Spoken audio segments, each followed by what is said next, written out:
Good morning, MPC. Welcome sa ating weekly economic briefing. Today we have Assistant Secretary Tony Lambino to introduce our guests for today. Maraming salamat, Yusek Rocky. Magandang umaga sa lahat at welcome po sa ating weekly economic press briefing co-hosted by the Economic Development Cluster and PCOO. Bukas ay isang taon na mula nang simulan ang pagpapatupad ng Republic Act 11203 o ang Rice Tariffication Law na nilagdaan ni Pangulong Duterte noong February 14, 2019.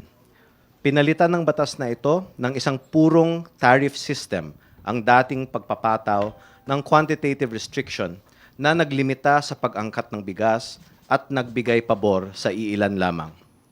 Kung ang retail price bago mag-tarify ng bigas ay higit 40 pesos per kilo at mas mababa sa 20 pesos ang farm gate price, alam po nating lahat na hindi ang magsasaka ang nakinabang sa price difference na higit 20 pesos per kilo. Ngayon, ang nakokolektang taripa ay nakalaan ng buo para sa ating mga magsasaka. Napupunta ang nalilikom na taripa sa Rice Competitiveness Enhancement Fund o RCEF at nakalaan taon-taon ang halagang 10 bilyong piso, 10 bilyong piso para sa iba't ibang programa sa ilalim ng RCEF. Malaking tulong ang RCEF sa pagpapataas ng ani at kita, ika nga ni Secretary Manong Willie, ng ating mga magsasaka sa pamamagitan ng una, mechanization, pangalawa, pamamahagi ng high-quality seeds, pangatlo, credit assistance, at pang-apat, training at extension services. Kasing halaga nito ay ang tuloy-tuloy na pagbaba ng presyo ng bigas dulot ng RTL. Malaking tulong para sa higit 100 milyong Pilipino, lalo na para sa mga mahihirap nating kababayan. Sa kasalukuyan, naitala ng Philippine Statistics Authority na bumaba ang presyo ng bigas ng higit 9 pesos per kilo kumpara sa peak price noong September 2018.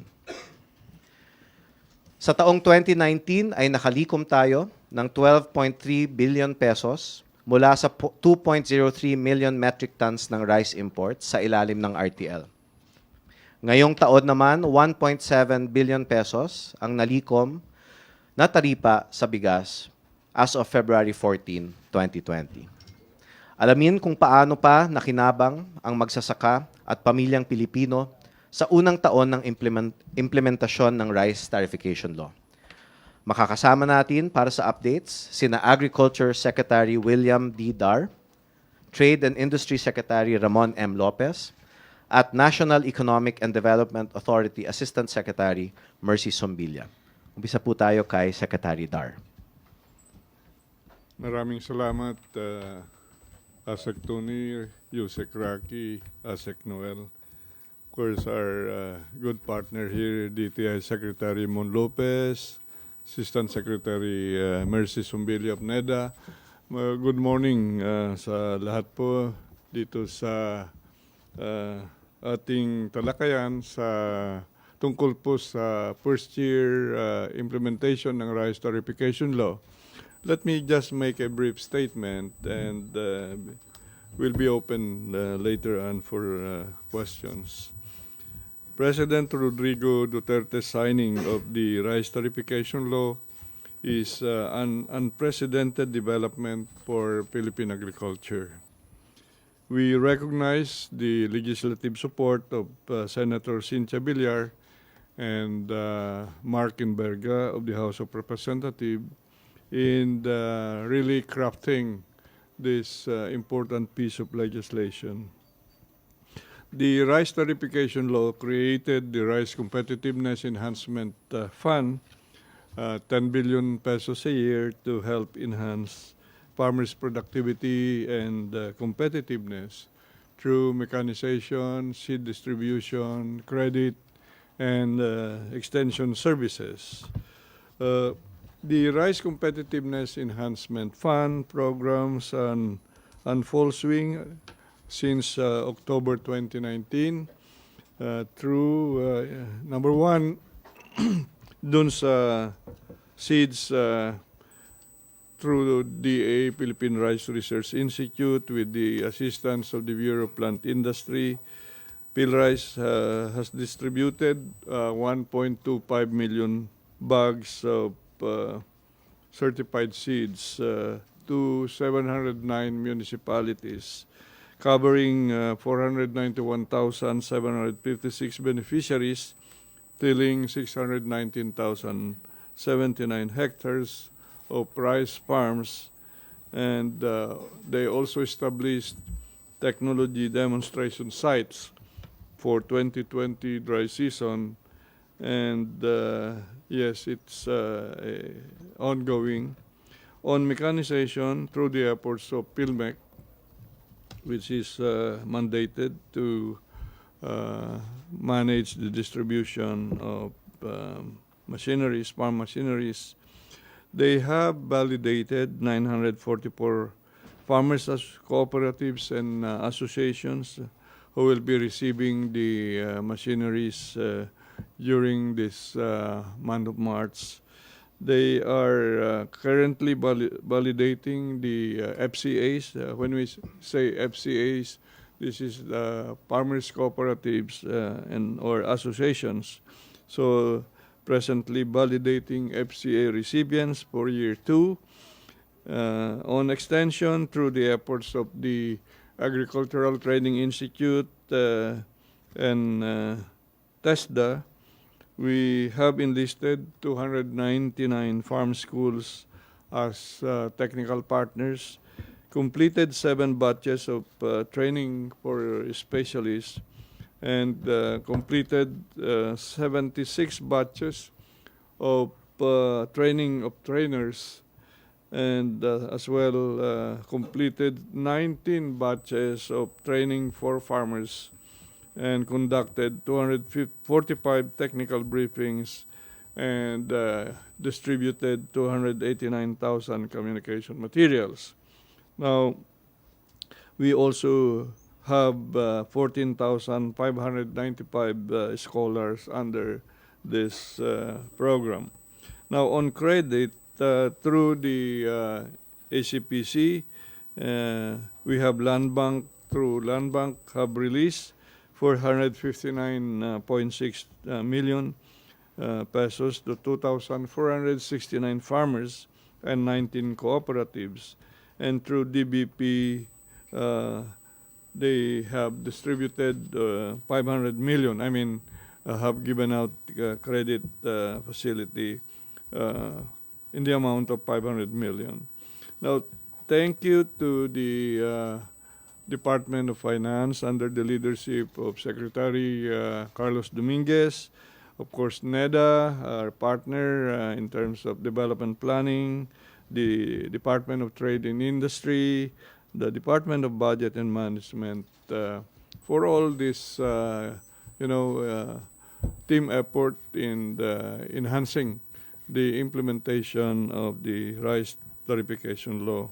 We also thank our co-implementors, Land Bank, DBP, TESDA, and all the local government units. We are in touch base in the distribution of machineries and seeds, for that matter. Now, as an important intervention from government, the national government have also given or are a number of ayuda or help, assistance to the rice farmers. We have the Rice Farmer Financial Assistance at 3 billion pesos budget. As of February 20, we have distributed 1.4 billion pesos to 279,666 farmers, and looking at 33 provinces, particularly those provinces that have been affected with the falling prices of palay. Early on, within the Department of Agriculture, through the ACPC, Agricultural Credit Policy Council, we launched what we call the Sure Aid Program with 2.4 3.4 billion budget for this. And as of February 21, we have now benefited 156,033 rice farmers, meaning they have received the assistance, loan assistance, 15,000 per farmer, zero interest, and payable in 8 years. So again, the whole objective of improving productivity, competitiveness, and profitability will always be our guiding objectives in the implementation of the Rice Competitiveness Enhancement Fund. We will also bring in other dimensions like balanced fertilization support, establishing of small-scale irrigation systems, even community farm clinics and service centers.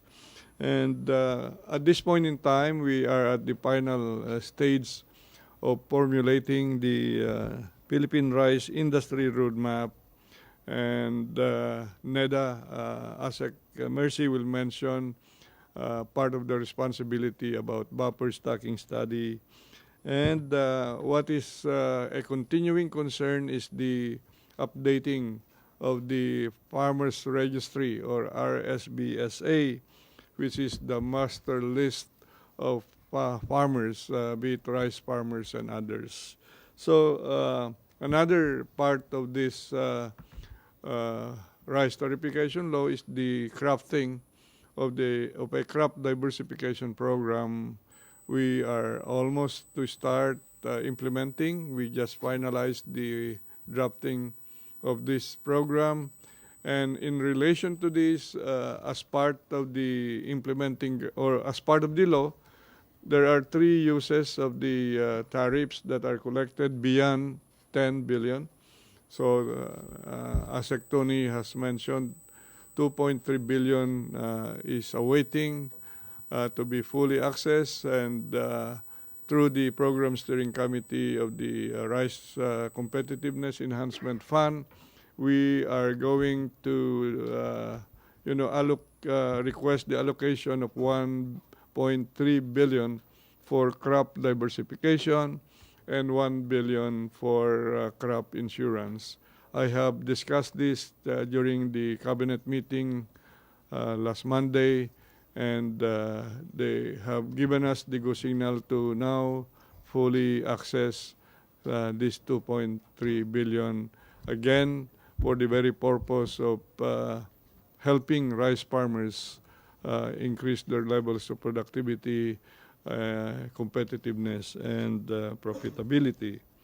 There are many other things like streamlining of the NFA continues as part of the Rice Tariffication Law, and they are still apart in terms of buying palay and maintaining buffer stock.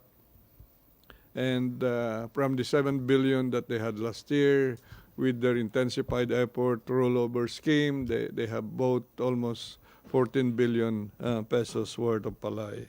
So again, we are happy that the first year implementation of the Rice Tariffication Law, much more the Rice Competitiveness Enhancement Fund, and the programs corresponding, as mentioned in the law, are made to now start impacting. I would always call this RCEP as one of the game changers that we can see its impact as we continuously to implement for the next 5 years more. So thank you. Thank you. Magandang umaga sa inyo lahat. Good morning to our fellow team members, colleagues, Secretary Dar, ASEC Mercy, ASEC Tony, and the team. From the DTI perspective, we are always after the impact on the consumers. As you know very well, even during at the height of the crisis in October 2018, we've been watching closely and trying to help temper and bring down prices of rice prior to the Rice Tariffication Law. And we've been doing a lot of programs with the DA, especially at that time. I remember we asked for some kind of permission from the NFA at that time to allow identified retailers to be able to import and pay the tariff at 35% and sell them directly. Since they are retailers, mabebenta nila diretso po sa kanilang mga supermarket chains, nationwide kaagad ang impact. And I remember at that time we were at while the prices were at 48 pesos pataas, 50 pesos and above even. Ang presyo po ng bigas na ibenta natin sa 38 pesos and below.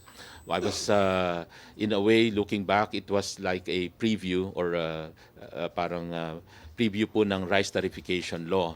And of course, the Rice Tariffication Law has a wider impact. Tama po ang assessment din po ni Secretary Dar. I also call it game-changing.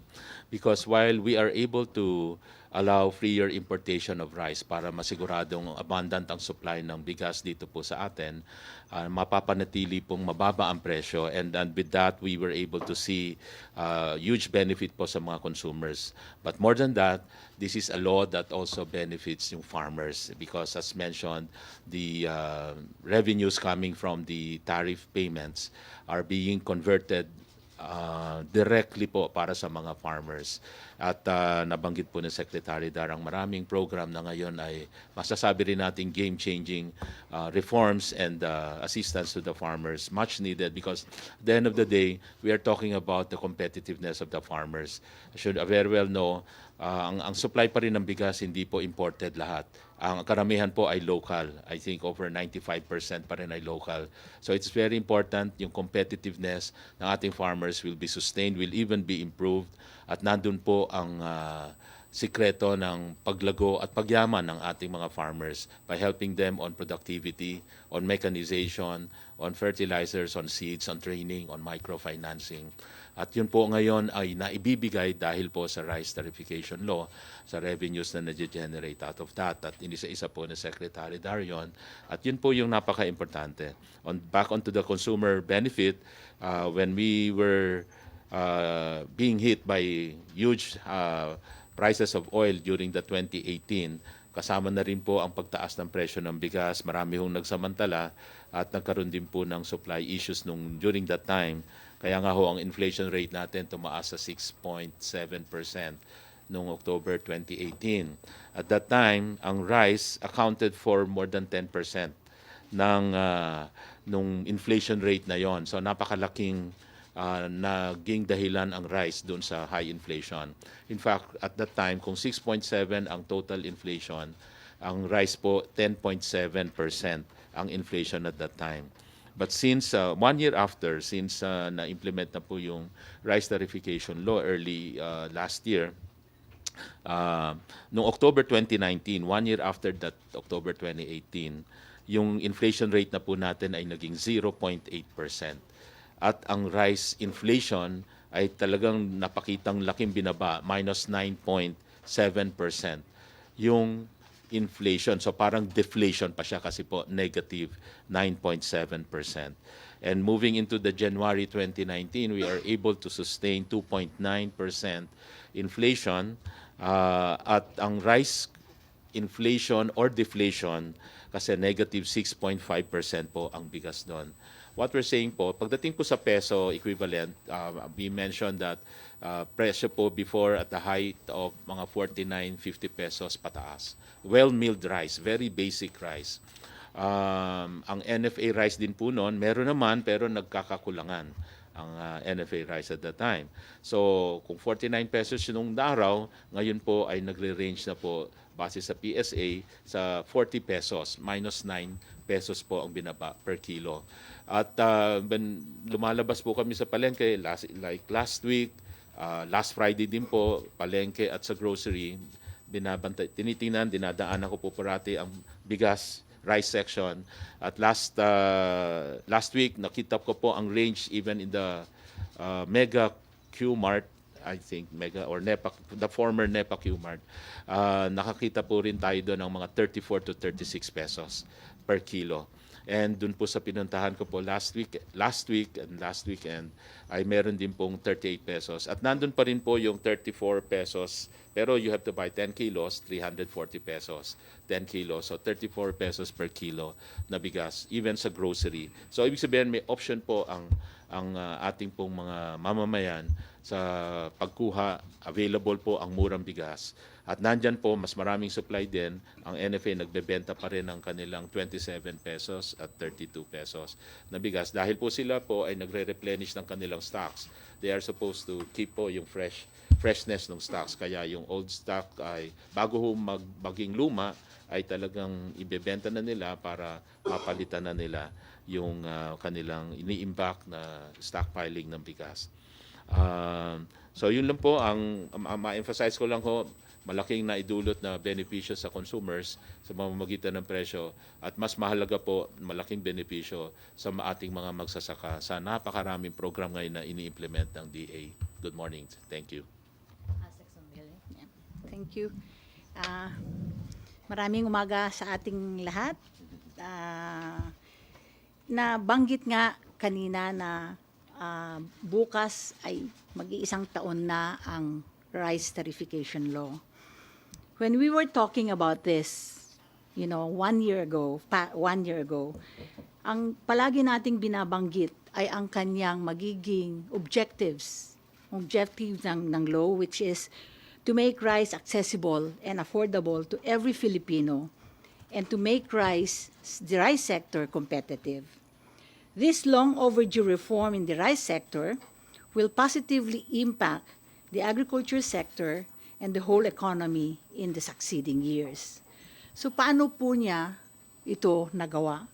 Some of this were already mentioned by my colleagues here on the table, si Secretary Dar at si Secretary Mon. Pero babanggitin ko pa ulit yung some of the more critical and more significant gains na nangyari dito sa pagtutupad ng batas na ito. Of course, we acknowledge na maraming challenges that have been hurdled and may continue for some time to be hurdled. These challenges were all expected and are being closely monitored, responded to, and effectively managed by the government. The bumps being experienced are relatively huge because RTL applies to rice at alam natin na ang bigas ay talagang isang sektor for which for decades has been heavily protected and subsidized. Kaya medyo mahirap po natin itong baguhin ang sistema sa sektor. Nonetheless, there are significant gains achieved from the implementation of the RTL. Key of this is the access to cheaper rice, which has already been mentioned over and over again. The average retail price of regular milled rice has gone down to 36.33 per kilo in January 2020, which is 4 pesos and 4 cents per kilo lower than in the same month last year. No? To note, this price level has also been the lowest since 2013. 2013, ang average price po natin kasi is 33.70. And then, it continued to increase over time until January 2020, kung saan natin nakikita ulit ang 36.33 per kilo. So, over time, yun po talaga ang pinakabababa. And we will be hoping to see a much lower average retail prices in the near future. The other thing is that we are also observing greater market segmentation in rice as more provinces are now selling at a price range between 24 pesos per kilo to 36 pesos per kilo. This is significantly lower compared to last year's 37 pesos per kilo to 44 pesos per kilo.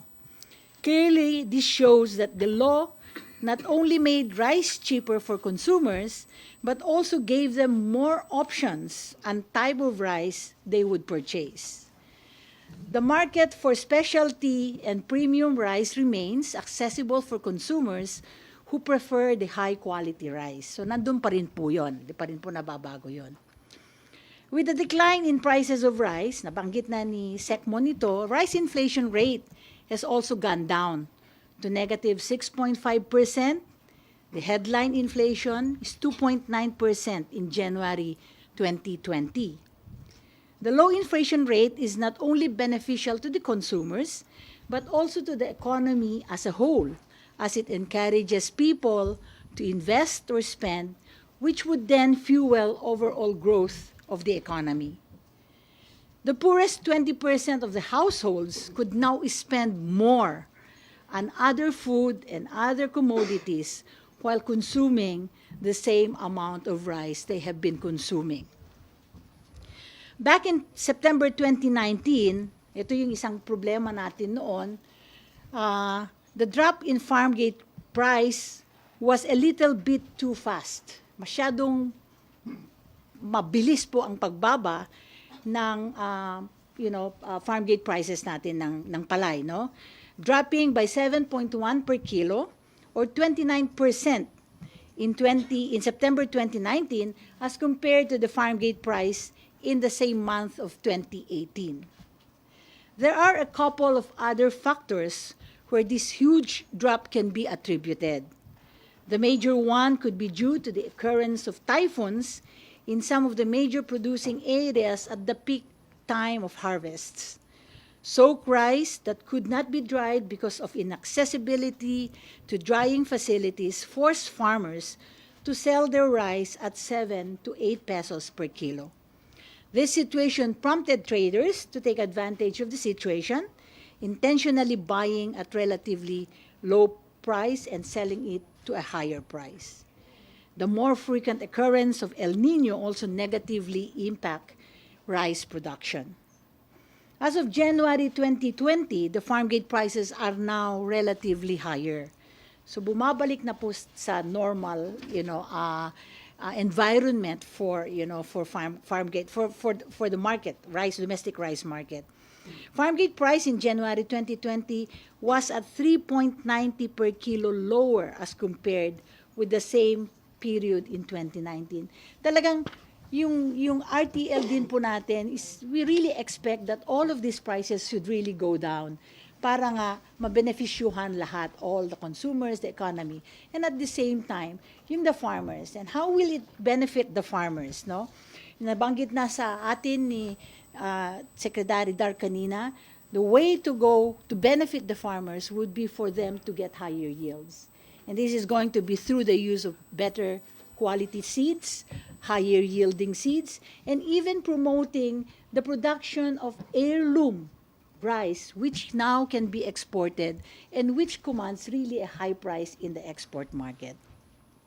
So the continued rolling out of the rice competitiveness, the interventions of the rice competitiveness enhancement fund will indeed, help a measure to really help the farmers lower production, but at the same time increasing their farm incomes.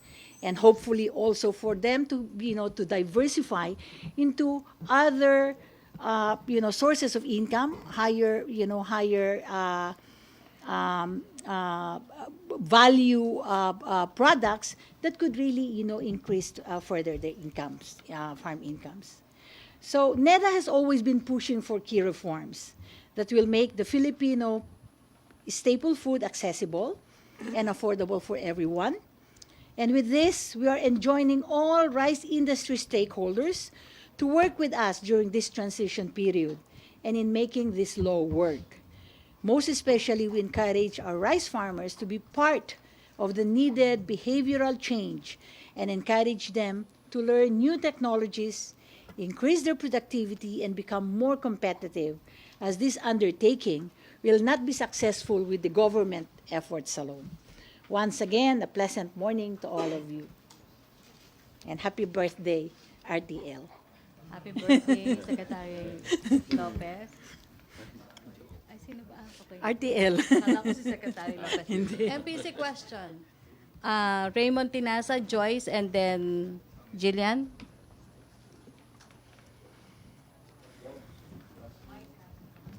Si RTL pala yun. Si Hello, initial eh, no? Oo pala. Magandang umaga po. Siguro anyone from our guest.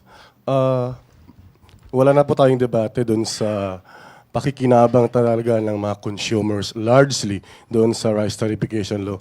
Pero yun sa kabilang sektor naman, during to the first year of implication ng Rice Tariffication Law, ay nalugi naman yung mga local rice farmers daw dahil nga sa bumagsak yung farm gate, tapos initially napakalaki ng kanilang puhunan, tapos nabenta nila ng napakababang presyo. So do we expect na by this year or the next coming years, medyo makabawi naman yung mga local farmers na talagang nalugi? We cannot deny that kasi yung mga kababayan ko mismo, medyo tinatamad na rin magbenta ng palay, ay magtanim ng palay. Okay, let me start, and the panel, the team will respond also. Sabi na ni Asek Mercy, this is a transition period. And all things are now indicating that it is going towards that directions. Na okay, yung outcome maganda na sa rice, although there are still improvements na dapat bababa pa yung average price ng rice.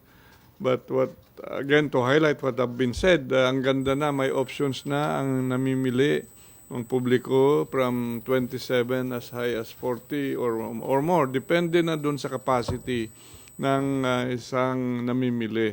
So, and mention has been made about wala nang rice inflation. Wala na, hindi na factor dun sa food inflation. There are other factors now, hindi na rice. So this is such a significant thing to highlight na after 1 year, ay mayroon ng sapat na rice, of course, from two sources, local production, and bringing what is necessary from the outside, ano pa yung kakulangan. Now, number two, nabanggit din na yung as of end of February, yung average price ng palay ngayon ay tumataas hanggat 16 pesos na. From, if you compare dun sa farm gate price na 19 pesos, farm gate price as benchmark ng government. So, if you compare with yung cost of production na 12 pesos kasi ang cost of producing a kilo palay, ay kung 16, mayroon ka ng 4 pesos kada kilo na ganansya. Pero kung ang isang farmer ay nag-reduce na yung cost of production nila, say to 10 or 8 pesos, sabihin na lang natin 10 pesos, di mayroon na siyang 6 pesos na income per kilo of palay. So, with RCEP already in place, ay talagang tuloy-tuloy na itong little by little, the normalization will happen. So, that question about kailan kaya ay we hope to do much better in terms of implementing RCEP. Kay ASEC, ma'am, ito na, para mas mabilis tayo. Kay ASEC Molina, tama? Sumbilya. Sumbilya. Sorry. Ilocano din ito. Ay, naimbag na bigat po. Anyway, ang gusto lang namin malaman, just to check the facts, baka naman fake news. Kasi ang sabi kasi ng Federation of Free Farmers, umaabot daw ng 68 billion yung losses ng local farmers from your end, kasi from your research and studies.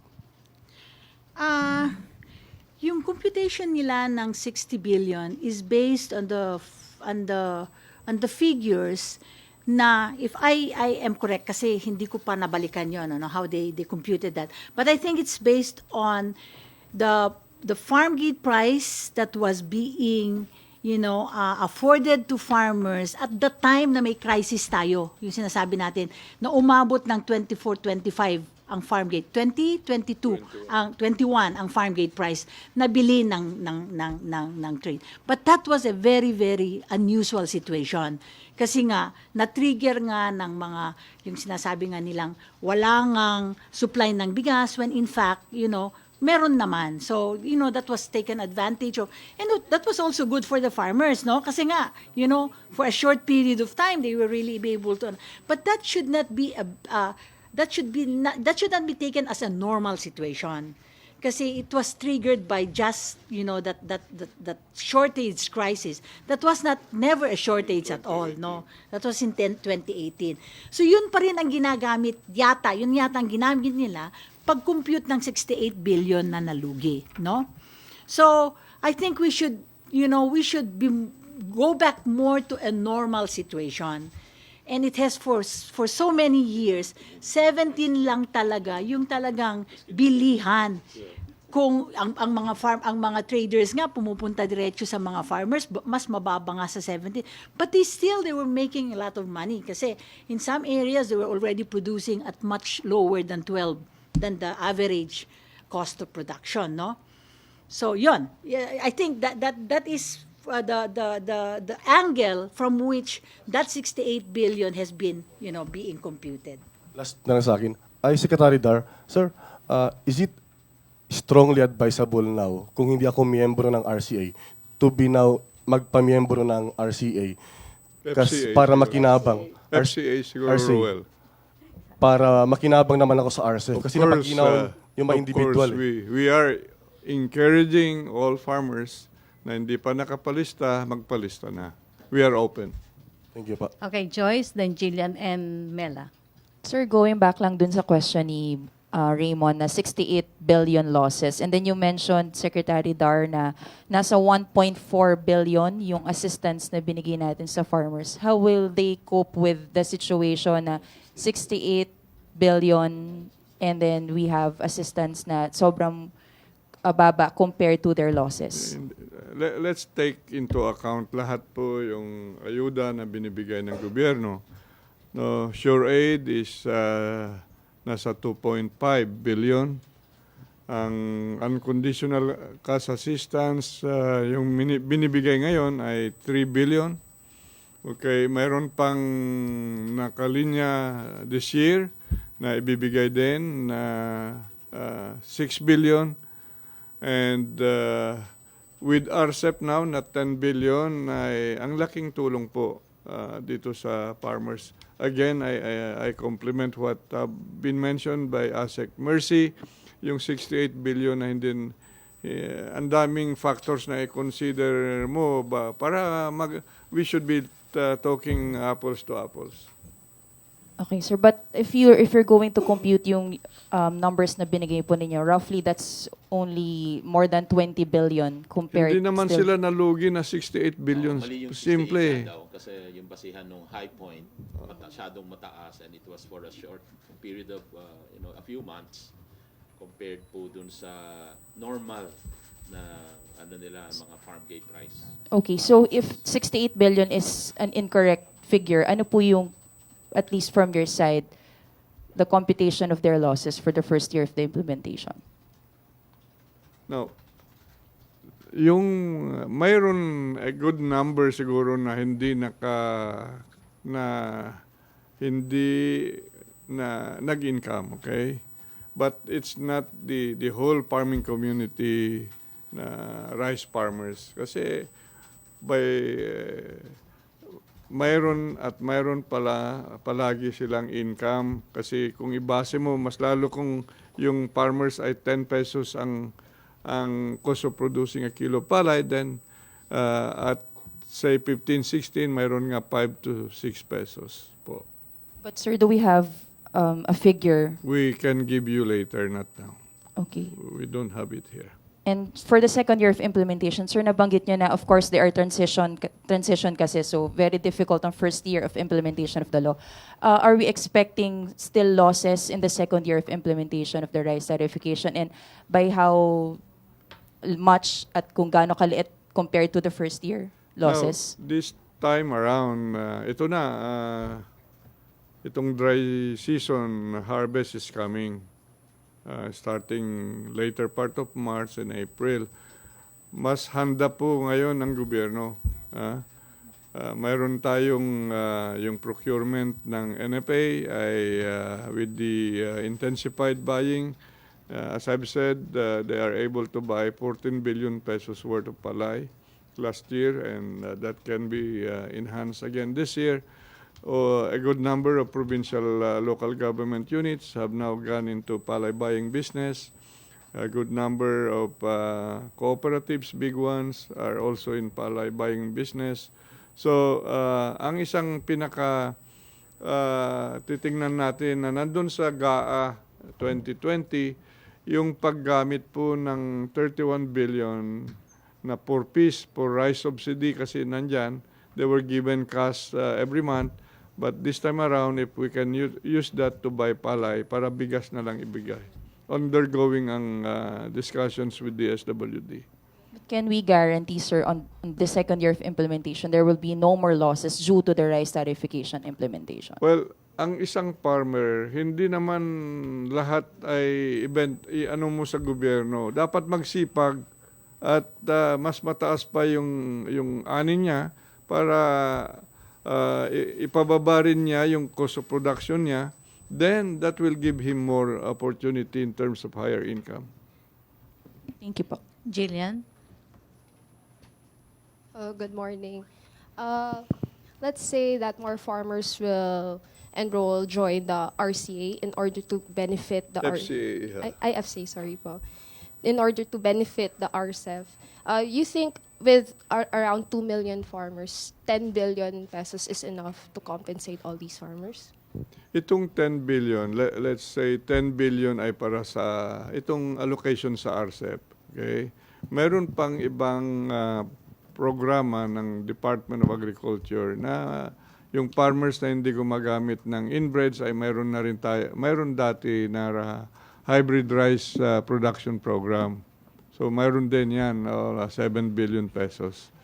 So pag sama-samahin mo, malaking investment na ng gobyerno sa rice production. Just a follow-up. What are the short-term actions, maybe mediation measures that the government can give to farmers who have, experienced some loss due to the RTL last year besides Yun the nga, RCEF? tuloy-tuloy po yung unconditional cash transfer under RFFA, ang tawag natin technically. If my recollection is right, we have still 6 billion to give out this year. Plus, nandyan yung 10 billion ulit RCEP. Then the 7 billion sa rice hybrid. 0% credit. Then 0% credit. Let me emphasize credit. Alam niyo, karamihan po ng ating magsasaka, not only in rice, ay nakautang na karamihan yung produkto nila kasi umuutang sila sa mga traders. At the end of the day, the traders will now dictate the prices. And that's why government is really looking at every opportunity to provide credit facilities na hindi nakagaya dati more than 10%, this time around 0% nga yung binibigay doon sa 1 billion at under RCEP plus other credit facilities na andyan sa amin, transfer namin yung pera to be managed by Land Bank. Almost 5 billion yung available na credit facilities for agriculture na on top of the money of Land Bank also and DBP. Just a clarification on some figures you mentioned. So 10 billion yan yung sa RCEF po. Opo. 7 billion for the rice Hybrid rice program. And then the 6 billion is Yung attributed unconditional cash cash transfer. Yeah. for the farmers. For the rice farmers. Okay, thank you, sir. Okay, Mela, then Sam and... May I add lang, Rocky? Yes, sir. Oo, kasi, so I'm not from DA, of course, but madalas natin kasama si DA Sec, kaya natututo na rin ako ng dyan sa rice. And we've seen presentation na yung tamang, masabi natin, tamang business model, yung computation ng production cost ng rice. So maganda ho sigurong makuha din po ninyo yon. Parang ano yung ideal cost structure. At dun po sa examples po ng mga binibigay, makita natin yung ideal cost structure. at talagang napupunta ho dapat sa mechanization at sa seeds at saka sa syempre po yung sa pagpapalaki ng palay. However, unfortunately, for several decades ang talagang naging cost structure po ng pangkaraniwang magsasaka, ang napakalaki po yun dun sa loans, sa financing part. In fact, hindi po dapat yun yung talagang business model. Kung natatandaan ko yung presentation, something like 30% of the cost ay nasa financing, which should not be the case. Dahil lumalaki, pinapautang sila, mahal ang interest, at kaya ho sila ano bang tawag doon, nakalugmok sa kahirapan at nakaasa na doon sa nag-advance ng pera na yon sa kanila. Samantalang kung tama yung business model, in other words, napupunta sa tamang gastos yung kanilang production, yan na sa mga binanggit natin, mechanization, training, yung seeds, etc. Ay mas maganda ang tubo, mas productive pa. At yung utang ay yung zero interest or mababang interest, hindi napupunta sa interest cost yung kanilang production cost. In other words, hindi 30%. Yun ang nagpapamahal ng cost. Such that, so suma total, kung ang ideal production cost, siguro makikwento ni Secdar, whether 8 pesos yan or 7 pesos, dahil sa mataas sa production cost na ngayon at umaabot ng mga 10 to 12 pesos, kung makorek po yan, at ito na po yung objective nga natin dito sa RCEP, sa mga programa ho ng DA, makokorek yan such that ang talagang production cost maibaba nila below 10 pesos. Yun ho yung critical. Kasi in the long term, sabi nga natin, ang marami pa ring supplier, ang producer ng bigas ay yung local. Kaya ito yung pinapa-improve ang competitiveness and productivity. Adami yung ani nila per hectare at bababa yung production cost nila into an ideally 8 pesos maybe or even lower than that or 6 pesos. So, si Secdar would have their target. So, pag yun na correct, yayaman na yung mga farmers. Tama po. Let me give some more specifics, Yusek Rocky, in relation to what we have been saying. Itong RCEP, over the next 6 years, will really bring to that good business model. Okay, how much is the contribution of mechanization in the reduction of cost? 3 pesos. Okay? Properly done. Okay? How much is the contribution of seeds? This is technology. 1 peso. So, mayroon ka ng 4 na piso, di ba? Then, what about credit? Another peso. So, you now have 5. Now, the last one is extension, skills development, upgrading ng capacities ng farmers, another peso. So, we have potentially 6 pesos. From the 12, magiging 6 pesos na yung cost of production ng a kilo of palay. Now, once that is sustained, and that is the term, that's the objective of RCEP, increasing productivity, lowering the cost, that's being competitive, and thereby increasing the income of the farmers. So yun po, if you are now able to reduce even to 8, ay competitive ka na with Thailand. And because Vietnam produces a kilo palay at 6 pesos per kilo. So yun po, pagtulong-tulungan po natin yan. Okay. Mela and then Sam and Aryan. Hi, ma'am. For ASEC Mercy po, kanina nga sinasabi na bumaba na yung presyo ng bigas sa merkado dahil nga sa RTL. Ma'am, para naman po pagdating naman sa mga negosyo, paano po ba ito nakatulong o nakakatulong?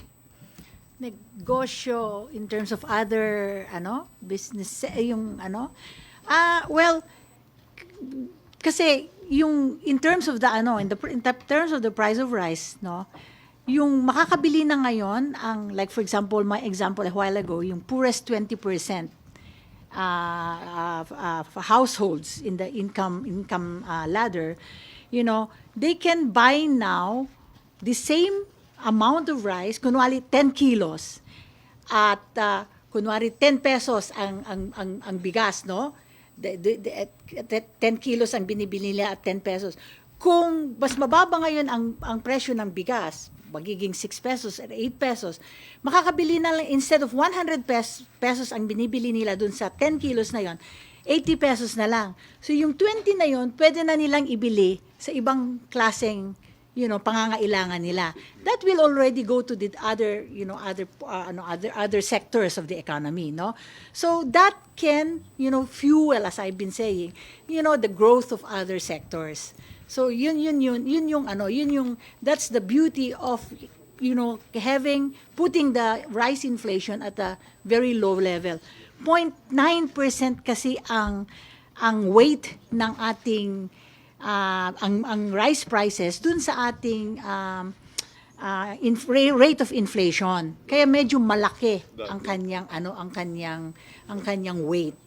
So with lower prices, the same kasi kahit papaano sasabihin mo talagang yan pa rin ang kakainin ng yung mga ating ordinary people, no? And they can buy the same amount of rice at a lower cost. The savings can go already to other commodities. And follow-up lang po kay Secdor.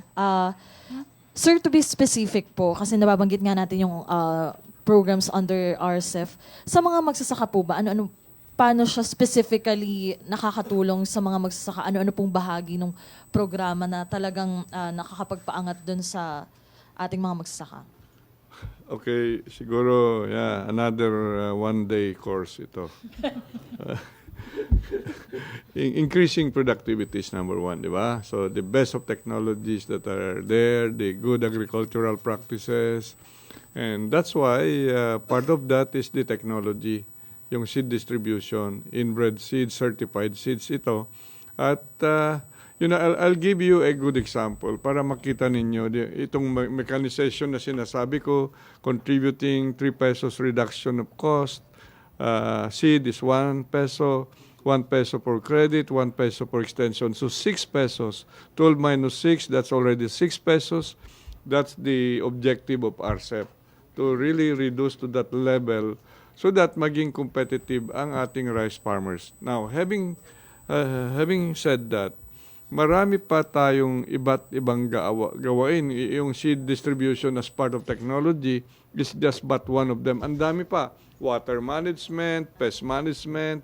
So, all the good agricultural practices dapat turuan yung knowledge and skills of the farmers. Integrated yun. Nagko-converge pag nag-extension ka, yung knowledge and skills of the farmers will be there. Now, even demonstrating, kasi kasama palagi, ipapakita mo sa mga farmers, mga in a big way, 20, 50 hectares, ito yung resulta pag ginawa mo tama. Now, one example of a good business model, yung partnership between the big business and the small farmers. Nangyayari ngayon sa Alang-Alang Leyte. Because I am very happy to mention this kasi ito yung gusto namin na business model to cultivate or nurture over the medium to long term. Okay, after Typhoon Yungan, mayroon isang couple, Renusi, Patrick Renusi and Rochelle Tan, who is a Filipina. Nag-invest sila, binenta nila lahat yung ari-arian nila, Paris, Hong Kong. Nagneto sila ng 1 billion pesos. Ininvest nila now to the presently the best rice processing facility in Southeast Asia because they brought in modern equipment here and there. Ganda. Kahit they are dealing with palay, wala kang makita na palay kahit isang grain dun sa mga floor. It's modern. And they were partnering and are partnering with almost 1,000 rice farmers around their facility in Alang-Alang, Leyte. What are the facts? Before the partnership, the cost of production per kilo palay in that area, rice farmers, was 19 pesos. Now, after partnership, ang ganda, na-reduce na to 6 pesos. From 19, naging 6 pesos lang. With all what I have been saying, good agricultural practices, good water management, pest management, leveling of the land, all this can contribute. So, what was the yield of rice prior to partnership? they were only having 2.5 metric tons per hectare. Now, after partnership, during this partnership, what's the tonnage per hectare? 7 metric tons per hectare. And using inbred rice. Now, what about income? Ang income ng farmers then was only 30,000-40,000 per year. Now, what about now? Because they can now go second cropping, even three croppings. But average, ang income now na isang farmer ay 120,000. Not triple or 2.5 times more. And that's what we wanted. Over the next 5 years, we want the rice farmers, not only rice farmer, but all farmers and fishers to double their income from, a very low level to doubling. So, ang farm family income today is 100,000 per farm family, yearly income. Gusto natin magiging 200,000 in 5 years' time. Okay, last na lang po kay Secretary Lopez. Sir, when it comes to price monitoring lang po, paano natin, hi sir, paano natin natitiyak? Ano po yung mga hakbang natin para naman masiguro na yung consumers ramdam talaga tong low prices ng bigas? We are doing price monitoring dahil po DA products ito, rice, and parang recently nagdagdag pa ng ibang produkto with SRP. We're doing this with the DA. So every time lumalabas po yung ating price monitoring team, na everyday po yan lumalabas, we coordinate with the DA team, and now with the DILG also, dahil ka-partner na rin natin ang mga palengke, market masters na under LGUs, ay sabay-sabay natin tinitingnan itong mga critical items. At we report yung mga resulta doon. Pag may mga nagpa-violate, ay yun po yung ini-issuehan natin ng mga notice of violation. At binibigyan ng 2 araw mag-explain at pagka hindi maganda ang explanation or ayaw palitan, hindi ayaw pa rin sumunod kung may SRP produkto, ay yun ang pina-file ng charges. So basically interagency team din ito, whole of government approach din natin ito para masiguro at to apply pressure din sa baba sa merkado sa pagsunod ng mga SRPs. Pero ngayon, even without, like sa bigas nga po, nakikita na natin yung range ng 34 to 38 only because maganda yung Rice Tariffication Law, talagang dumami yung supply. At alam naman po natin, talagang basic supply and demand principle ho ang nag-iiral sa mga palengke. Talagang kung ano yung dami ng sinupply at yung presyong binigay doon, yun ang nagiging presyuhan sa loob ng palengke. Very critical po yun. Okay, thank you. Aryan, Sam, then Chona and Salarina. Kay ASEC lang po. Ma'am, yung 36.53 pesos na minention nyo po kanina, does that meet government's expectations sa drop ng rice prices? Yeah, actually, oo.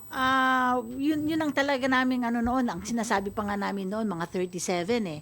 Pero it's now even, dropping at a lower price. And So it exceeded pa po? It exceeded pa, oo. Okay. And we hope that it will still, go a little bit lower para mas marami pa rin makikinabang. Okay po. And then ma'am, can you just respond to this? Yung Federation of Free Farmers po, di ba sabi nyo kanina 2018 was an abnormal year, so hindi siya dapat i-consider with the But they're saying that even compared with 2016 and 2017, yung prevailing rice prices ngayon ay parang pumapantay lang at the same time na nung meron pa tayong rice imports, nung may restrictions pa, quantitative restrictions. How will you respond to this? So asan daw po yung epekto nung Rice Tariffication Law? 2016, 2017 na farm gate prices are at the level of about 17, 18.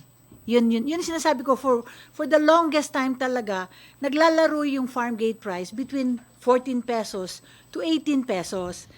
Pumalo lang siya ng malaki ng 28, 21 noong time na yon. And yun na ang ginagamit nila ngayon na pang-compute ng kanilang losses, which is not actually supposed to be the case kasi nga abnormal year na yon. So you're denying po yung claim nila na it's still the same as the prevailing prices during 2016 and 2017? If you look, 2017, 2018, gaya ng sinabi ko na ang ating retail prices was averaging 38 pesos yata, 2017, 2018. Ngayon, pumalo na tayo ng 36. So, nandun na yung trend, pababa na. Gaya ng sinabi ko, the lowest one that we saw was in 2013, which was 33.70. No? Ito na ngayon ang pinakamababa after 6 years, 7 years, 6 something years. like that. So hopefully talagang pababa pa rin tayo if yung RCEP, yung intervention ng RCEP to increase more of production, lower rice production cost, and yung magandang pag-angkat natin ng bigas, we are hoping that the retail prices of rice will still further go down. Ma'am, last question na lang po. By how much do you expect rice prices to go down for this year, for 2020 po? 2020, okay. From 36.53, how much further can it go down pa po? Well, it depends on how, all of these things will work out. No? But we are hoping that it could still go down to 34, 35 34, this year. But there are so many factors that will get into that, no? Including how the world market, will also be, evolving, in the coming years, in the coming months. Opo, with the may global virus scare and yan pa rin po yung target natin. 34 to 35 hindi naman pesos. hindi naman naapektuhan. Maliban nga lang kung meron talagang magiging malaking crisis sa Vietnam, Thailand, where our major imports of rice are coming from, which I don't see in the near future. Thank you po.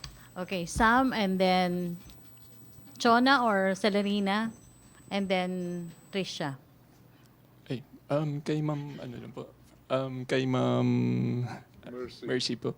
Ma'am, meron po ba napansin ng NEDA na parang impact po yung implementation ng Rice Tariffication Law pagdating po sa number of farmers? Compared to last year, may napansin po ba kaya kung bumaba yung number of farmers this year? Wala pa naman. Wala pa naman. Based on yung extension, mga tulong na inaano na ngayon ng RCEP, ganun pa rin naman ang mga farmers. Wala pa naman kaming nakikitang nag-withdraw sa rice.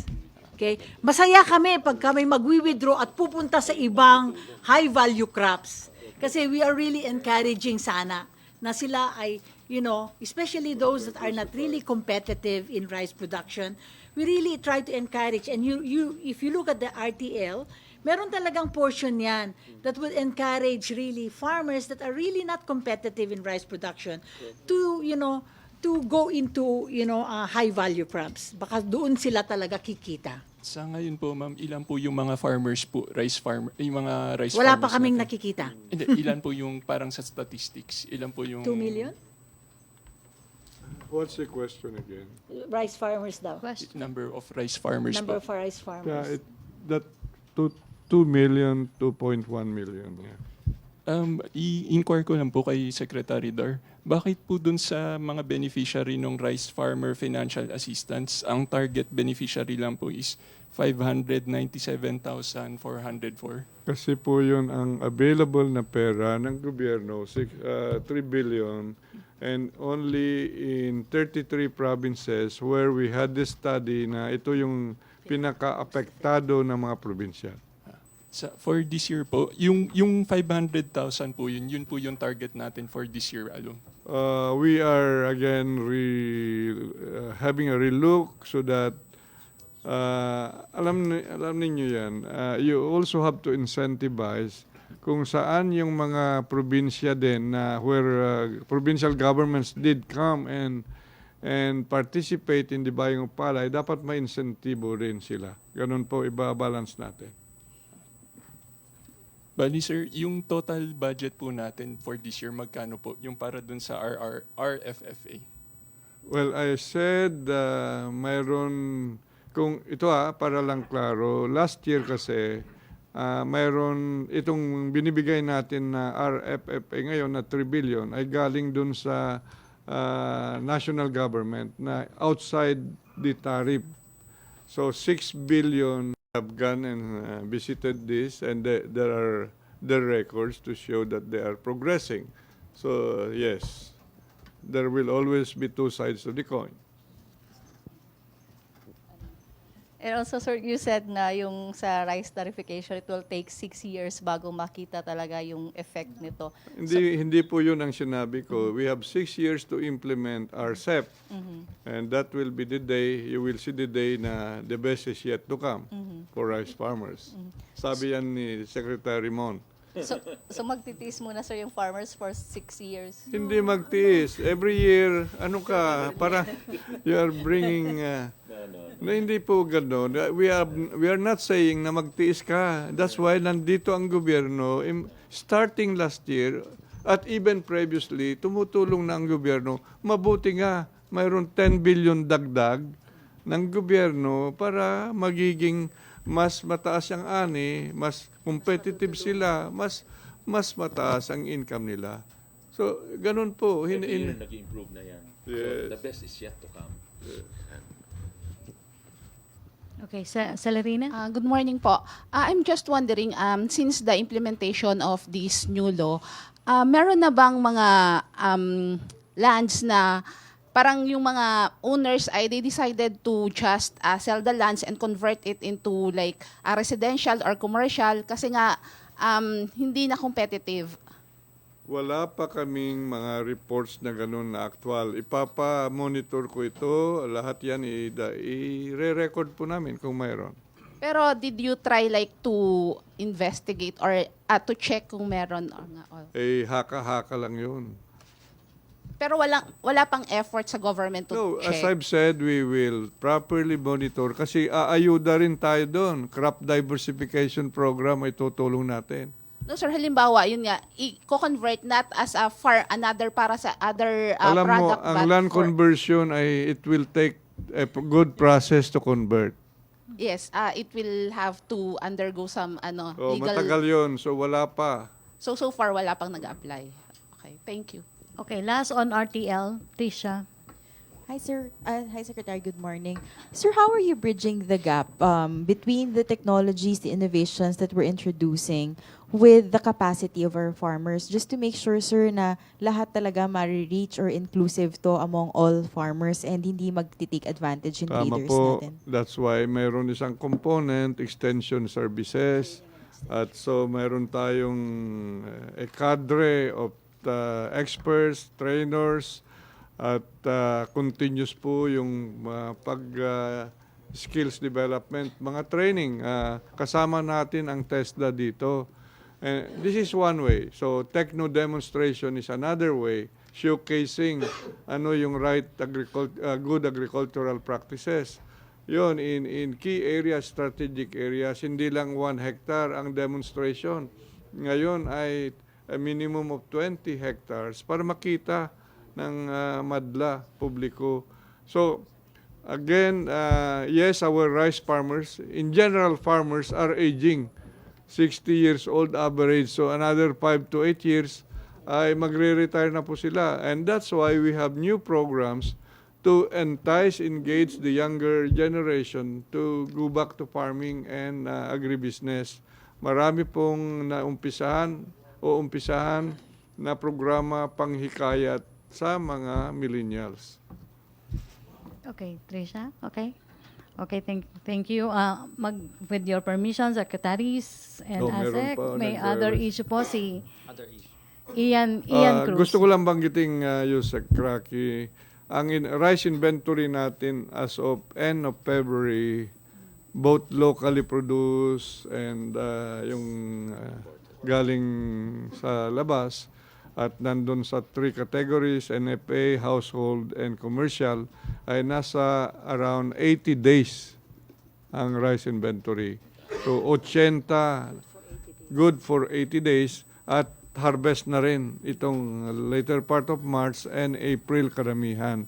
So, hindi tayo mabahala na walang supply ng bigas.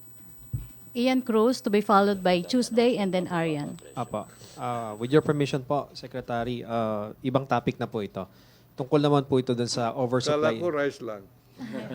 Sa oversupply po ng gulay, may na-interview po yung kasama namin sa Benguet. Like yung repolyo, 4 pesos ang farm gate niya. Pag dumating naman dito sa Metro Manila, nasa 40 to 60 yung bentahan. Pero ang pinakakawawa po doon yung mga farmer natin dahil nagkakasabay-sabay at nagkakapare-pareho sila ng mga tanim doon sa Benguet. May magagawa daw po ba tayo para matulungan po yung mga farmer? We are looking at this not only a temporary solution but a long-term solution. Ito kasi ang problema ng ating mga farmers. Yung gaya-gaya, okay? Pag magandang harvest at income mo this year, the rest will come and follow you. So, we in the DA, we are elevating our game in terms of monitoring yung mga nakatanim dito sa iba't ibang probinsya. Para sa ganon, right away, alam namin yung volume ng production na iba't ibang commodities at i-link na sa merkado. So yun po ang we will improve our responsibility in that area. Number two, in the shorter thing, kagaya ngayon, yung Benguet farmers, pinamobilize ko na ang Regional Field Office. Tutulong na sila at may kadiwa centers tayo na dito sa Metro Manila in tandem with the local government units para diretso na po yung mga farmers na yan produce ng Benguet and other areas dito sa Kadiwa areas, hindi na doon sa merkado papatungan pa ng mga iba. So ganun po, Kadiwa is our response and we are also working with new players dito sa cold chain, value cold chain. We have met with them and there are new players in terms of yung kagaya ng, just to mention one para you have a good understanding, yung Air 21 is a logistics company. They bring goods to the countryside every now and then. Now when they come back, they're empty. So ang backload dapat nila ngayon ay mga prutas at vegetables. At ito na nga gagawin po na nila. And they will start buying now and properly pack it in those trading centers sa mga probinsya. Kagaya sa Bamban, Nueva Vizcaya, mayroon trading center doon, Nueva Vizcaya Agricultural Trading Center. So they have established a facility there to package and pack properly yung mga fruits and vegetables to be, alam niyo, they're also building itong mobile buses, a supermarket nila, moving around Metro Manila. We will launch that sometime April. So ang ganda po, we are not just mentioning this now, not until we are ready to mention, but now you have asked it, pinapaigting po natin yung Kadiwa system dito sa Metro Manila and other metro cities. Secretary, ano kayang relief na pwede nating ibigay dun sa mga farmers? On that one lang, we can also offer yung mga programa natin with the supermarket sa sector, no? Numpisahan din natin dati. Ngayong may mga ganyang situation, we can offer, because we talked to some supermarkets last week. Sabi nila, they're talking also, gusto nilang malink din sa mga farmers para diretsong madala sa mga stores mismo nila, so retailer na kaagad at wala ng trader at maging bagsakan din sila itong mga supermarkets na kausap natin. So as on top of the Kadiwa, tulong-tulong po yan. Dagdag lang, kasi kumpletuhin ko na istorya. Another investment na gagawin po natin doon sa mga big trading centers like in Benguet, La Trinidad, in Bamban, Nueva Vizcaya, magse-set up tayo ng processing center. Para yung sobrang marami talaga, then you process this. Kimchi, why not? Filipino kimchi. Pero sir, yung temporary relief natin dun sa mga farmers na while wala pa itong mga proyekto natin na malalaki, anong pwede nating ibigay sa kanila? Mayroon po silang ayuda na ibibigay. We will instruct again the regional field units ng DA na tutulungan itong mga may problema ng mga farmers. So kagaya ng mga buto siguro, pwede namin ibigay. Sa NED, kay Asek Mercy or kay Asek Lambino, yung POGO po, may mga sinasabi na may mga reports na tungkol doon sa pumapasok na mga dirty money malaki po ba epekto na nito sa ekonomiya natin? And yung Pogo po ba, pwede na natin silang i-let go? Kasi hindi po ba lumalabas din sa investigasyon na hindi naman sila nagbabayad ng taxes? Ang mga empleyado naman nila ay mainly hindi naman mga Pilipino. Ano po ang opinion ng NEDA dito? Dahil gusto rin po ng mga senador na wala na rin ng Pogo dito sa Pilipinas. Siguro si ASEC Tony na lang sasagot niyan. Salamat po sa tanong. Pagdating po sa Pogo, binuo na po ni Secretary Dominguez ang Pogo Task Force, no? As of last year pa yan. At inumpisa na pong habulin yung mga hindi nagbabayad ng tamang buwis. Both in terms of the franchise taxes na may sinara nga recently, no? Yung synchronicity. Dahil sa 114 million pesos worth of franchise taxes na hindi binayaran. At marami na rin pong isinara ng mga Pogo service providers. Yung synchronicity kasi Pogo operator talaga yon, no? And then before that, there had been several service providers na sinara rin dahil po hindi nag-remit ng tamang withholding tax, no? In fact, the first one that was closed owed 1.3 billion. And within 2 days, nagbayad na po with post-dated checks, no? With the first payment at 250 million, paid over 3 months, no? So nakikita po natin na marami talagang pera dito sa mga enterprises na ito. So in terms of the taxes due, matagal na pong inumpisahan ang habol dito sa mga businesses na ito na hindi nagbabayad ng tamang buwis. At nag-uusap-usap na po ang Interagency Task Force sa Pogo at pinagbabangga-bangga na rin po yung mga listahan nila kung sino ba talaga yung nandito sa Pilipinas na foreigners, ilan ba talaga sila at nagbabayad ba sila ng tamang buwis. So yun po yung sa tax issue. Now, in terms of the money that's coming in, that was also reported by the Bureau of Customs to the Secretary of Finance, and that was reported also to the AMLA. No, so we should check with AMLA kung ano na yung actions na ginawa nila dyan. The thing that we need to realize is this is not illegal in the Philippines because Congress has not passed a law making these types of transactions illegal. All you need to do is declare. No, and then you can bring it in. So ang mga hindi nagde-declare at nahuhuli, yan po ay may mga seizure po yan, no, ng mga pera na yan. Pero yung mga nagde-declare, they're allowed to bring it in because Congress has not made it illegal. No, so that's one thing I think that we can work on together with our legislators. The second thing is that yung pera po, gusto rin po natin i-trace kung saan napupunta at saan ginagamit. And in fact, as of 2 years ago, the Department of Finance included in the draft version of the train law the lifting of absolute bank secrecy. No, pero natanggal po ito through the legislative process. So we would like to maybe propose that again, no? That we lift absolute bank secrecy in the Philippines in cases of tax fraud or other nefarious activities para po matrace po talaga natin. Kung meron po tayong hinala na malakas, mabuksan po natin ang mga bank accounts. No? So that was also included in the draft bill for the tax amnesty. Again, it was removed in the congressional deliberations, no? Itong lifting of absolute bank secrecy. So again, we'll work with Congress to ask that these tools be included in our arsenal for addressing these challenges, no, and these problems. So yun po, no, hinahabol po natin yung mga hindi nagbabayad ng buwis. At pangalawa, we are also asking that the tools na habulin po yung mga amounts of money that have come in, these massive amounts, be also included in our toolkit for addressing these challenges. Salamat. Just for clarification, yung dirty money ba na pumasok na sinasabi, dineclare ba yon? Yung mga dineclare ay pumasok.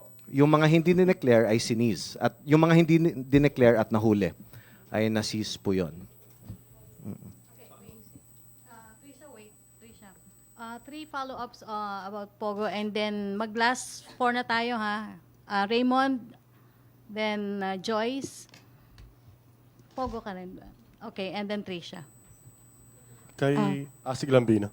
Sir, going back sa Pogo na nanganak na ng drug den, sex den, illegal entry of alleged dirty money, tapos yung pastillas scheme dahil illegal entry of those alleged workers of Pogo, is it worth na i-keep panatilihin yung Pogo operations vis-a-vis these social ills, social problems, economic sabotage na naging anak na ng Pogo?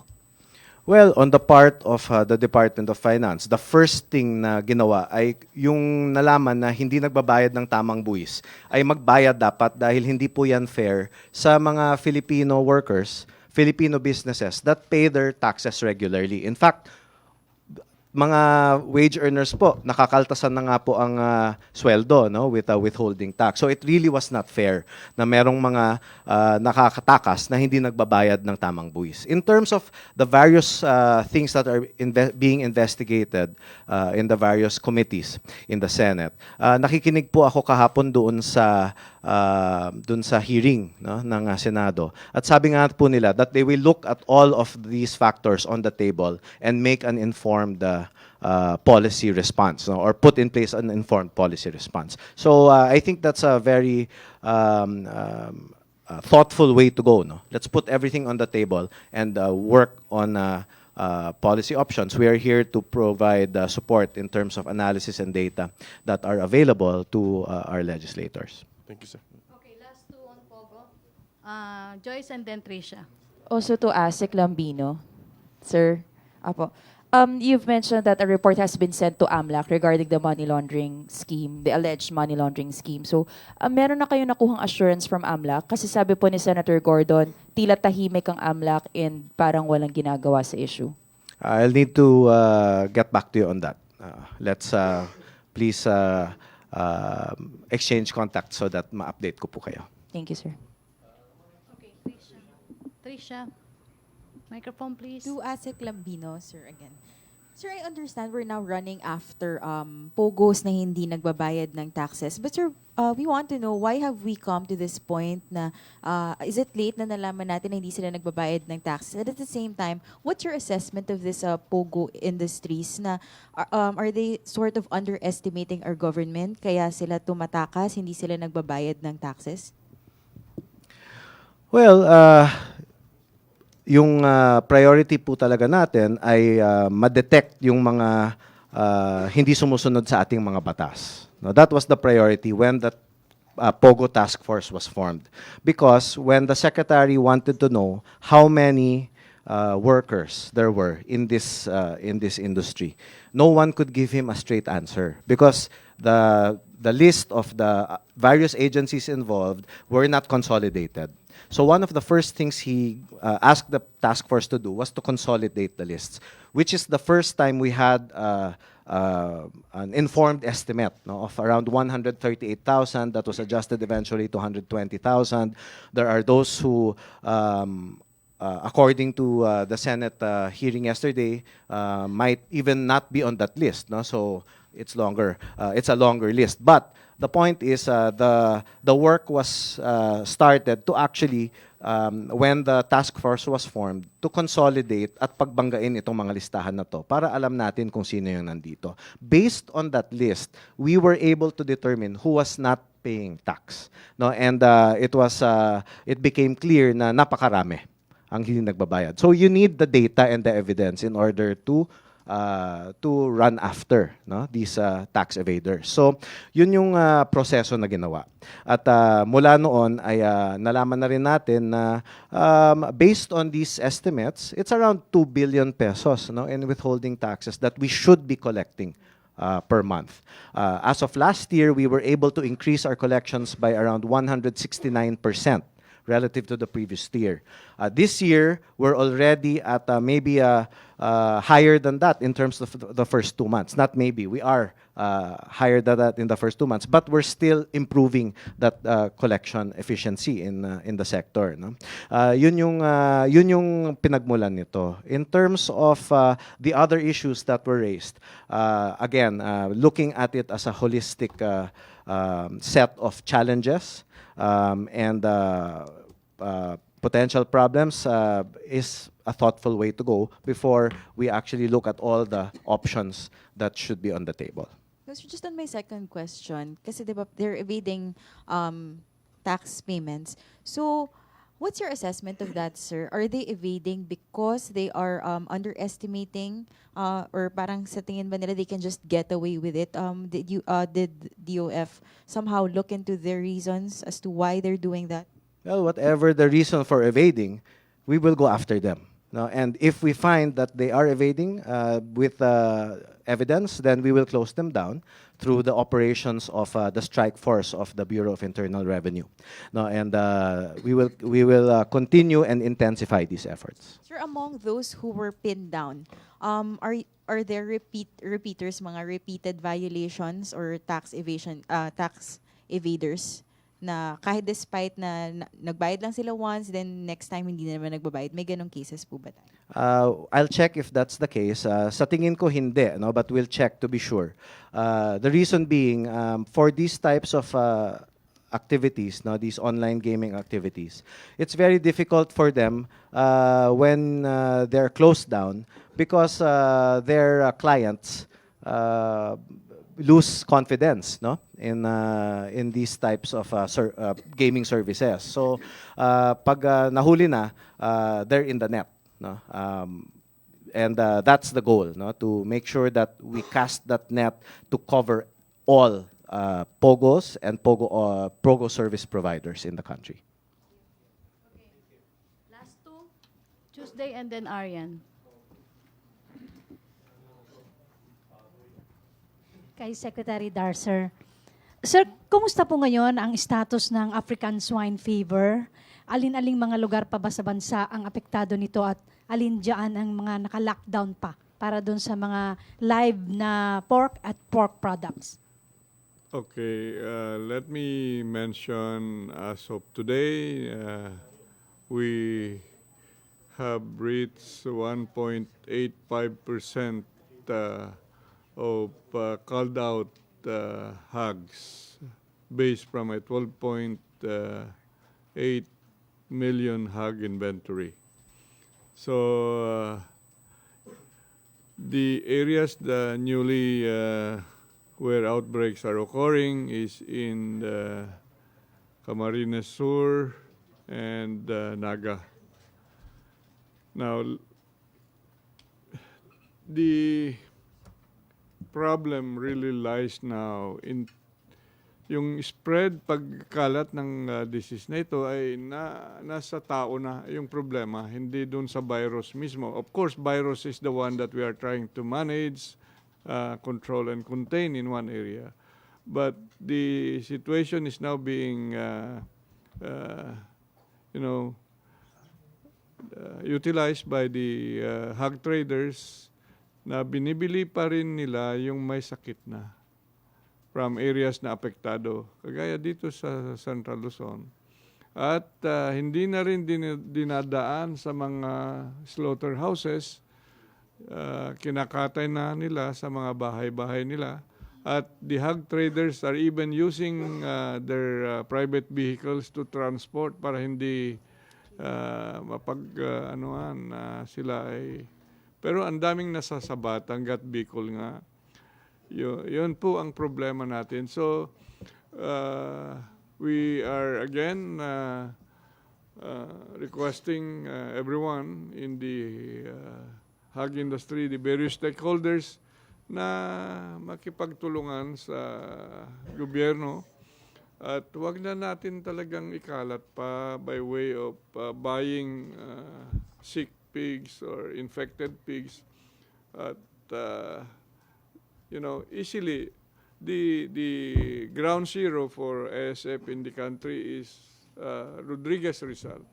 After 6 months, bumalik na po kami doon, wala ng signs na may ASF. Of course, in areas like that, hindi pa rin kami kontento na babalik pa sila sa hog racing at this point in time. Ayaw pa namin kasi not until everyone cooperates na wag na magtinda ng may sakit na ng baboy. So we have given in Rodriguez Rizal about 70 million worth of livelihood projects So, native chicken, goat racing, cow, lahat-lahat yun. Basta lang huwag muna baboy. Yes, sir. May estimate po ba kayo kung magkano na yung nalugi mula nung pumutok yung ASF until now? The estimate we did, and still is relevant, is 1 billion pesos a year. Loss. So, nag-umpisa ng August last year. Yung paglabas, yung outbreak ng ASF. Okay, thank you, Tuesday. Last question, Arian. Kay Secretary Mon po. Hi, sir. Sir, on a different topic lang po. Sir, yung global coronavirus scare, how has this affected our export and import flows? Meron po bang specific supply chains na apektado na? Ang specific supply chains apektado, lalo na galing China. So talagang even based on yung import figures, containers arriving, more than one half ang nabawas. In other words, apektado talaga lahat ng mga nagsosource ng kanilang mga parts mula sa China, and specifically mula sa Hubei province, kung saan nagsimula yung Wuhan specifically. Outside China, ang mga report ng Post namin, may mga bumabalik na they're wanting to go back to normalcy. At ibig sabihin yung mga workers ay pinapabalik. Of course, rin sila. Sir, anong protektado. areas lang po yan? Sorry, sir. Anong areas po yung sinasabi Ito yung niyo outside Wuhan or outside Hubei. Ibig sabihin, within China, na nagba-back to normalcy yung mga ibang lugar. At nakita rin natin yung data na in China bumaba rin yung incidence ng mga new carriers or new victims. Unfortunately, habang bumababa sa China, nagkaroon ngayon ng mga pagsulpot sa mga iba-ibang bansa, no? Pero ang supply chain na karamihan, maraming pinanggagalingan ay China. Kaya nga nagkaroon din ng realization around the world, even yung mga malalaking brands, yung mga iPhone at mga iba pang mga big brands, na mag-reconsider ng kanilang mga supply chain sources, yung structure nila. In other words, ngayon ay kailangan talagang nisip nila mag-diversify sila ng sources. Huwag masyadong umasa sa isang lugar or sa konting lugar. Kaya in a way, doon po pwedeng nagbe-benefit din ng Pilipinas. Dahil after that, nangyayari yan, nagkakaroon ngayon sila ng reconsideration ng Pilipinas as a site na maging supplier din tayo at nagkakaroon ng pagbukas or mga interest na nag-indicate sa amin na willing magbukas dito. So sir, sabi niyo po dahil naapektuhan yung supply chains natin sa China, meron po ba kayong figure or kung how much yung losses because of that? Wala pa. Kasi nung in-interview or ginather din namin yung mga manufacturers, karamihan sa kanila at that time, talking of a week or 2 weeks ago, meron pa silang mga parts. In other words, nakaka-operate pa sila. Pero sinasabi nila, ang key talaga dito ay yung kung gaano katagal magkakaroon ng ganitong problema. Kasi kung sa tingin natin, mga within this month, March, kaya pa nila. I mean, pwede natin sabihin medyo, at least for the Philippines scenario na nagre-report naman lahat, nag-ooperate ang mga kumpanya ngayon dito sa atin, ay meron tayong supply, meron tayong production. Wala pa tayong na-experience sa losses. But, kung ito tumagal lang 6 months, hindi natin alam na mangyayari at yung impact nito, napakadaling mawala ng yung epekto ng supply chain. Mawala ka lang isang parts na galing sa isang lugar na talaga naapektuhan. You really have to look for alternative source kaagad. Hindi ka pwedeng mag-antay, mag-recover yung lugar na yon. So, yun po yung binabantayan din talaga ngayon. That's why constant din yung aming pakipag-ugnayan sa mga local manufacturers natin. Sir, how about our exports po? Naapektuhan po ba? Affected din siguro in a way dun sa lalo na kung papasok ng China. Yung But China as a market, no? But in other countries, hindi pa ho natin masabi. Kahit po yung ibang countries po na may coronavirus na Hindi pa naman confirmed ngayon cases. kasi kung hindi po sila nagla-lockdown, normal pa rin ang galaw ng tao, kumakain pa din at bumibili pa din. Then hindi po natin masabing may losses na doon. Ang problema, pag nag-lockdown ang isang city, yun talagang abnormal na yung operation. So sir, last na lang po. Do you yung exports and imports po natin, do you expect na hihina pa po siya And until when po yung Sayang, estimate? ngayon ho, actually, if you look at even the manufacturing index last Friday, ay growth pa rin yun sa atin. I mean, 53 ang index. Ibig sabihin, mas lumakas pa versus the previous month. Yung production po natin, tuloy-tuloy pa.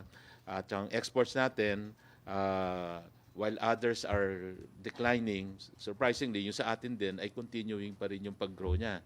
Di ba? Yung huli pong ni-report natin. So, sa makikita natin na as mentioned, kung globally nag-i-slow down at lalo na China, which is our number one trading partner, maapektuhan niya export. And syempre, may mga computation din, maapektuhan yung growth, lalo na kung malaking natamaan din ng tourism.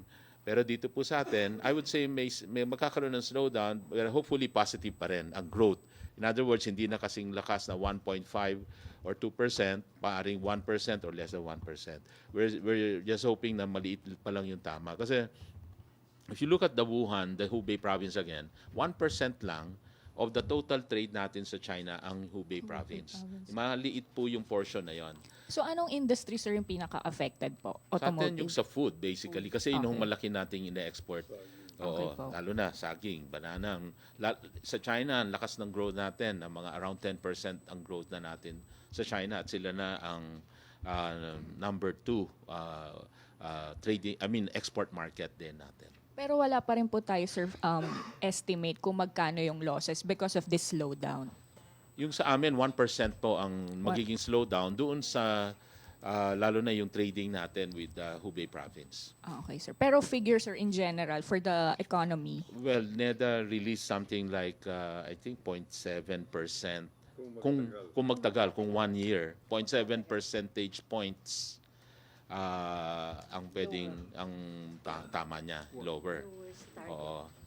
Okay po. 0.7. Pero sa totoo lang, given our mga estimated 6.5%, malakas pa din yung growth ng Philippine economy. Yung iba ay nagde-decline na po, pati sa kanilang mga outputs at saka exports. Fortunately, sa atin po ay malakas pa din. In fact, dito sa mga trading economies, Philippines and Vietnam na lang ang may positive growth sa exports. Okay, sir. thank you, Thank you Arian. po. My apologies. Ang last po palang question, si Tricia. Last na po talaga. To our economic managers, maybe just get your reaction on this recent study saying that bribery and corruption are on the rise for the last 2 years and it's been a cause of concern for many businesses po. Siguro ako, immediately comment ko doon, posibleng, that's based on what ba? On a survey? I haven't seen that. Pero kung ano man, I think sa baba, sinasabi, hindi pa rin natin 100% nawawala yan. But masabi natin siguro sa taas, medyo mas nakokontrol na dahil ang ating pong Pangulo talagang hindi nagdadalawang isip sa pagpapatanggal ng mga nakikitaan niyang corrupt personnel in government. Sabi nga niya, kahit kaibigan or supporter, wala ho siyang sinasanto. Yan. Pero ganun pa man, with our ease of doing business na nag-i-improve din ngayon in terms of implementation dahil very active po ang ating anti-red tape authority at talagang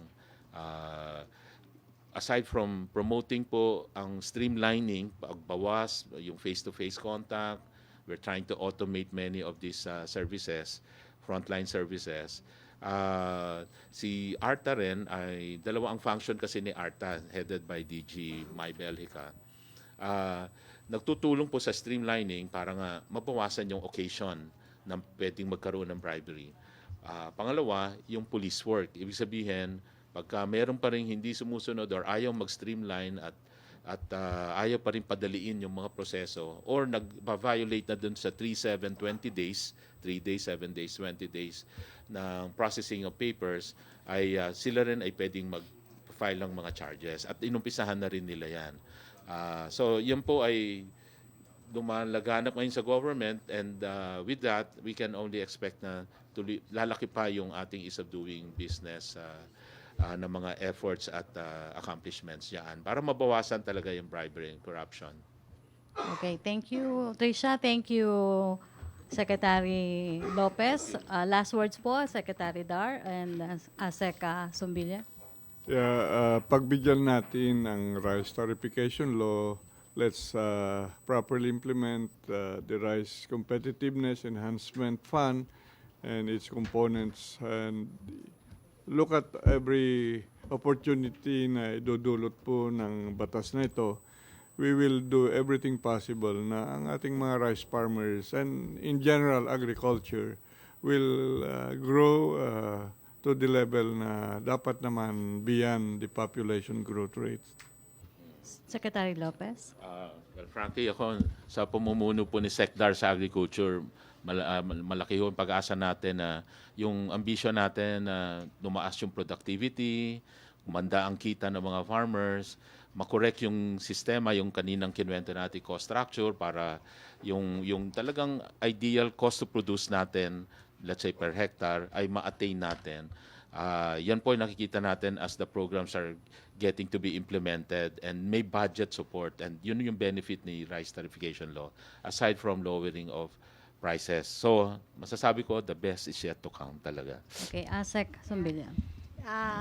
Sana matutulungan niyo lahat kami na magpaliwanag kung ano talaga itong RTL, ano ang kanyang na achieve na in just 1 year na pag-implement sa kanya and tulungan kaming maipaliwanag sa kung sino man medyo hindi pa nakakaintindi kung ano ang dapat niyang magawa.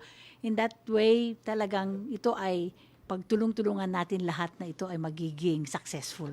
Okay, salamat po. Salamat din kay ASEC Lampino and kay ASEC Noel Reyes. Salamat MPC. Back to main studio sa Radyo Pilipinas and People's Television Network.